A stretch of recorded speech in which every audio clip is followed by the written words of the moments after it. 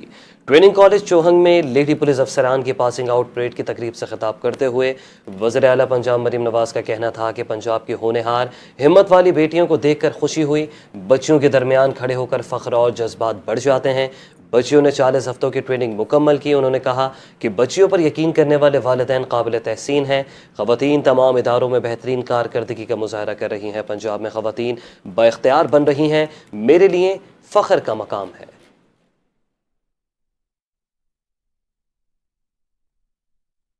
تو دوسری جانب وزیر اطلاعات پنجاب عظمہ بخاری کہتی ہیں ہم پیپلز پارٹی کی کارکردگی پوچھتے ہیں تو وہ منہ چھپاتے پھرتے ہیں۔ پیپلز پارٹی نے کراچی کے لوگوں کو ٹینکر مافیا کے حوالے کیا ہوا ہے، جبکہ وفاق کے خلاف جھوٹا بیانیہ بنایا جاتا ہے۔ پچھلے سیلاب میں بلاول بھٹو نے مشورہ دیا تھا کہ خیرات مانگنے نکل جائیں۔ وزیر اعلیٰ پنجاب نے اپنے وسائل سے سیلاب میں کام کروایا، وفاق نے کوئی سپورٹ نہیں دی۔ وزیر اطلاعات پنجاب نے کہا یہ رونا دھونا پتہ نہیں کیوں ان کی عادت بن گئی ہے، اگر دوسری طرف سے سیاسی درجہ حرارت کم ہوگا تو ہماری طرف سے بھی کم ہوگا۔ سندھ کے اسپتال اتنے اچھے ہیں تو ان کے وزیر باہر علاج کروانے کیوں جاتے ہیں؟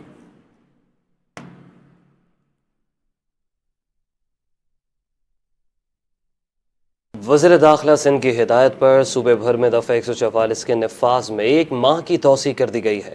دفعہ 144 پر مشتمل اعلامیہ جاری کر دیا گیا ہے، جس کے مطابق وال چاکنگ، احتجاج، مظاہروں، دھرنوں اور ریلیوں پر پابندی برقرار رہے گی۔ 1 اگست 2026 سے آئندہ 1 ماہ تک دفعہ 144 کے تحت پابندیاں نافذ رہیں گی۔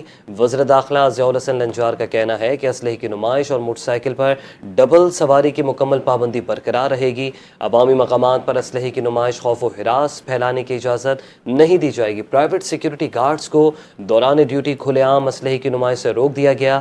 گاڑی میں سفر کے دوران سیکیورٹی گارڈز کا اسلحہ باہر نمایاں نہیں ہونا چاہیے۔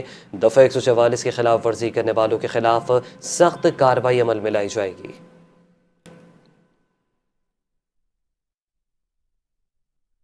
وزیر بلدیات سندھ ناصر حسین شاہ کی زیر صدارت سندھ بلڈنگ کنٹرول اتھارٹی کا اجلاس ہوا۔ اجلاس میں additional chief secretary local government اور دیگر افسران نے شرکت کی۔ اجلاس میں وزیر بلدیات کا کہنا تھا غیر قانونی تعمیرات کے حوالے سے 15 دن کی مہلت دیتے ہیں۔ 15 دن کے بعد کسی بھی افسر کی شکایت آئے ڈی جی بلا تفریق ایکشن لے۔ ایس بی سی اے کے انٹیلیجنس نظام میں بہتری لائی جائے، روزانہ کی بنیاد پر مانیٹرنگ کی جائے، غیر قانونی تعمیرات کو مسمار کرنے کے لیے خصوصی ٹیم تشکیل کی جائے۔ چیئرمین بلاول بھٹو زرداری کی ہدایت ہے کہ عوام کی بہتری کے لیے ون ونڈو آپریشن کو بہتر بنایا جائے۔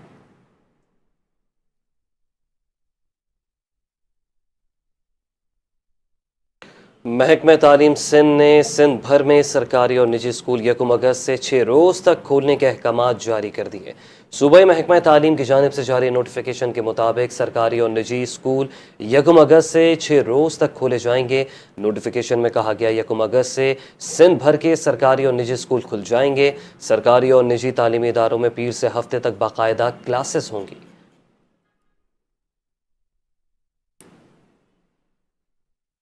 کھیل کے میدان سے خبر دیں، گلاسکو کامن ویلتھ گیمز میں پاکستان کے ارشد ندیم نے جیولن تھرو کے فائنل راؤنڈ کے لیے کوالیفائی کر لیا ہے۔ 3 تھروز پر مشتمل کوالیفائنگ راؤنڈ میں کوئی ایتھلیٹ 84 میٹر کا اسٹینڈرڈ مارک حاصل نہ کر سکا۔ بہترین تھرو کی بنیاد پر ٹاپ 12 کھلاڑیوں نے فائنل کے لیے کوالیفائی کیا۔ ارشد ندیم کوالیفائنگ راؤنڈ میں 78.63 میٹر کی تھرو کے ساتھ 7ویں نمبر پر رہے۔ پاکستان کے یاسر سلطان فائنل میں جگہ نہ بنا سکے۔ یاسر 74.36 میٹر کی تھرو کے ساتھ 14ویں نمبر پر رہے۔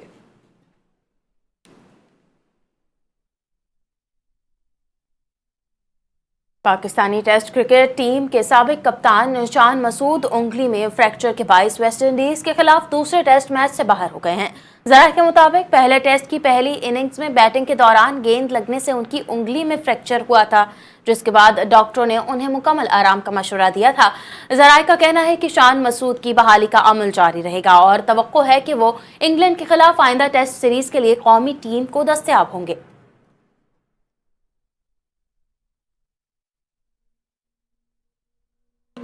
اور موسم کا حال بتانے والوں نے کراچی میں 1 اگست کی شام سے بارشوں کی پیشگوئی کر دی۔ محکمہ موسمیات کے مطابق خلیج بنگال میں بننے والے ہوا کے شدید کم دباؤ کی شدت برقرار ہے اور یہ سسٹم ڈیپ ڈپریشن کی صورت میں مدھیہ پردیش میں موجود ہے۔ محکمہ موسمیات نے بتایا کہ 12 گھنٹوں کے دوران یہ سسٹم کمزور ہونا شروع ہو جائے گا۔ سسٹم ڈپریشن بننے کے 24 سے 36 گھنٹوں کے بعد ہوا کے کم دباؤ میں تبدیل ہو جائے گا۔ محکمہ موسمیات کا بتانا ہے کہ بحیرہ عرب اور خلیج بنگال سے ہوائیں ملک کے بالائی اور وسطی علاقوں میں داخل ہو رہی ہیں۔ مغربی ہواؤں کا سلسلہ بھی ملک کے شمالی علاقوں پر اثر انداز ہے اور سسٹم کے زیر اثر تھرپارکر، عمرکوٹ، مٹھی، سانگڑ اور حیدرآباد میں بارشوں کا امکان ہے۔ 31 جولائی کی شام یا رات سے 2 اگست تک وقفے سے بارش ہو سکتی ہے۔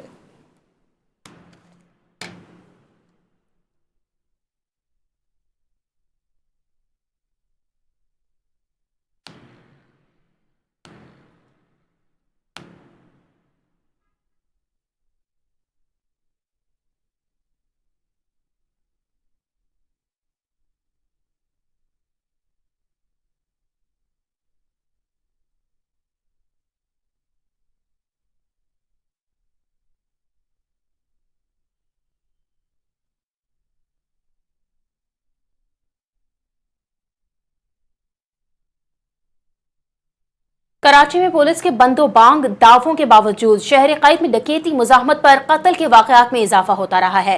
پولیس کی جانب سے اسٹریٹ کرائم کے واقعات میں کمی کا دعویٰ بھی سامنے آیا ہے۔ اس حوالے سے مزید تفصیلات جان لیتے ہیں اپنے نمائندے عارف حبیب سے۔ جی عارف، بتائیے گا۔ جی بالکل، اگر ہم بات کریں کراچی شہر میں رواں سال سے اب تک تو شہر کے مختلف علاقوں میں ڈکیتی، مزاحمت کے مختلف واقعات جو ہیں وہ رونما ہوئے، جن میں اب تک 40 سے زائد جو کراچی کے جو شہری ہیں وہ ڈکیتی، مزاحمت پر جو ہے وہ لٹیروں کے ہاتھوں قتل ہو چکے ہیں۔ پولیس کی جانب سے بلند و بانگ دعوے بھی سامنے آتے رہے، لیکن اس کے باوجود جو ڈکیتی، مزاحمت ہیں، اسٹریٹ کرائم کے واقعات ہیں، ان میں شہر کا کوئی بھی ایسا علاقہ نہیں ہے جہاں پر اسٹریٹ کرائم کے واقعات رونما نہ ہو۔ نہ شہری جو ہے کراچی میں شاہراہوں پر محفوظ ہیں، نہ اپنے گھروں کی دہلیز پر جو لٹیرے ہیں وہ لوٹ مار بھی کرتے ہیں اور قیمتی اشیاء سمیت ان کی گاڑی، موبائل فون چھین کے فرار جو ہوتے ہیں۔ اس کے ساتھ ساتھ ذرا سی مزاحمت پر جو ہے وہ گولی مار دیتے ہیں، جس سے جو بہت سے جو شہری ہیں وہ زخمی، جبکہ 40 سے زائد جو شہری ہیں وہ لٹیروں کی فائرنگ سے جاں بحق ہو چکے ہیں۔ ان میں کم عمر نوجوان سے لے کے بزرگ شہری بھی شامل ہیں جو لٹیروں کی فائرنگ سے جاں بحق ہوئے ہیں۔ کراچی پولیس کی جانب سے اسٹریٹ کرائم میں کمی کا دعویٰ کیا جاتا ہے، لیکن اس کے برعکس شہر کے مختلف علاقوں میں روزانہ کی بنیاد پر شہروں سے موبائل فون، ان کی قیمتی اشیاء اور موٹر سائیکل اور گاڑیوں کی چھینا جھپٹی اور چوری کی جو اور چھینے جانے کے جو واقعات ہیں وہ مسلسل رپورٹ ہوتے رہتے ہیں۔ جو کراچی کے شہری ہیں انہوں نے یہی اعلیٰ حکام سے مطالبہ کیا کہ شہر میں اسٹریٹ کرائم اور بالخصوص جو لٹیرے ہیں، جو اسٹریٹ کرمنل ہیں، شہر میں وارداتیں کر رہے ہیں، ان کی روک تھام پہ فلفور قابو پایا جائے، کیونکہ بلند و بانگ دعوے تو سامنے آتے رہے، لیکن عملاً کراچی میں جو اسٹریٹ کرائم پہ اور جو ڈکیتی، مزاحمت کے واقعات ہیں، ان پہ قابو پانے کے لیے اقدامات کی سخت ضرورت ہے۔ جی اہم خبر سے آگاہ کرتے چلیں کہ سیکیورٹی فورسز نے بلوچستان کے ضلع خوزدار میں انٹیلیجنس معلومات کی بنیاد پر کامیاب آپریشن کیا ہے اور کارروائی کے دوران بھارتی سرپرستی میں سرگرم تنظیم فتنہ الہندوستان سے تعلق رکھنے والے 4 بھارتی سرپرست یافتہ دہشت گرد بھی جہنم واصل کر دیے گئے ہیں۔ اس حوالے سے جانتے اپنے نمائندے شہزاد حسن مرزا سے۔ جی شہزاد، بتائیے گا انٹیلیجنس معلومات کی بنیاد پر کارروائی کی گئی ہے؟ ہاں بالکل جی بالکل۔ راولپنڈی میں ISPR کی جانب سے جاری کردہ ایک بیان کے مطابق سیکورٹی فورسز نے بلوچستان کے ضلع خوزدار میں انٹیلیجنس اطلاعات کی بنیاد پر کامیاب آپریشن کیا ہے۔ کارروائی کے دوران بھارتی سرپرستی میں سرگرم تنظیم فتنۃ الہندوستان سے تعلق رکھنے والے دہشت گردوں کی موجودگی پر بروقت ایکشن لیا گیا۔ ISPR کے مطابق دہشت گرد بارودی مواد سے بھرے گاڑیوں یعنی ویکلز ہارن امپورٹڈ کے ذریعے تقریبی کارروائیوں کے منصوبہ بندی کر رہے تھے۔ سیکورٹی فورسز نے ان کی نقل و حرکت کا بروقت سراغ لگاتے ہوئے دونوں گاڑیوں کو تباہ کر دیا، جبکہ انہیں چلانے والے 4 بھارتی سرپرست یافتہ دہشت گرد بھی ہلاک کر دیے۔ بیان میں کہا گیا ہے کہ علاقے میں کلیئرنس اور سرچ آپریشن جاری ہے تاکہ کسی بھی دوسرے دہشت گرد کو تلاش کر کے قانون کے دائرے میں لایا جائے۔ ISPR کا کہنا ہے کہ ہم اپنے عزم کا اعادہ کرتے ہیں کہ وفاقی ایپیکس کمیٹی کی منظور کردہ قومی ایکشن پلان کے تحت عزم استحکام کے ویژن کے مطابق سیکورٹی فورسز اور قانون نافذ کرنے والے اداروں سے بیرونی سرپرستی میں ہونے والی دہشت گردی کو مکمل خاتمے تک اپنی کارروائیاں پوری شدت سے جاری رکھیں گے۔ جی ٹھیک ہے، شہزاد حسن مرزا، اپڈیٹ کرنے کا شکریہ۔